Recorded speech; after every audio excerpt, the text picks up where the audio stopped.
Merhaba arkadaşlar. Bu videoda Can Yaman'ın hayatında en önemli dönüm noktalarından birini ele alacağız. Hukuk kariyerinden ayrılma kararı.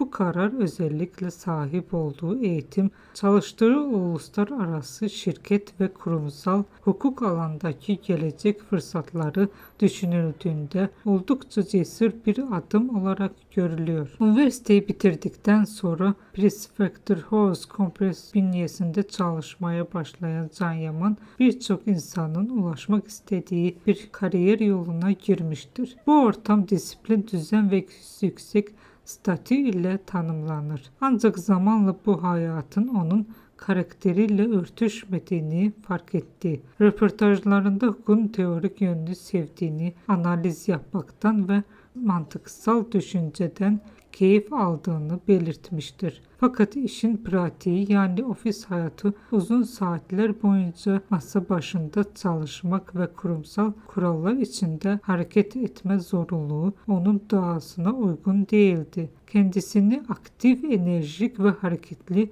bir insan olarak tanımlayan Yaman bu ortamda kendisini kısıtlanmış hissetmeye başladı. Bu durum zamanla daha belirgin hale geldi ve bir karar noktasına ulaştı. Dönüm noktası ise Bodrum'da yaptığı bir tatil sırasında yaşandı. Bu arada tanıştığı kişiler daha sonra onun oyunculuk kariyerinde önemli rol oynayan menajerleri oldu. Bu olay çoğu zaman şans olarak görülse de aslında bu fırsatın değerlendirmesi onun zaten işsel olarak hazır olmasından kaynaklanıyordu. Bu noktada önemli olan bu değişimi romantize etmemektir. Çünkü böyle bir karar belirsizlik ve risk içerir. Güvenli bir kariyeri bırakıp tamamen farklı bir alana yönelmek kolay değildir. Can Yaman hikayesi bu yüzden dikkat çekicidir. Bu sadece bir meslek değişikliği değil, aynı zamanda insanın kendine karşı dürüst olmasıdır. Bu toplumun doğru olarak gördüğü yolda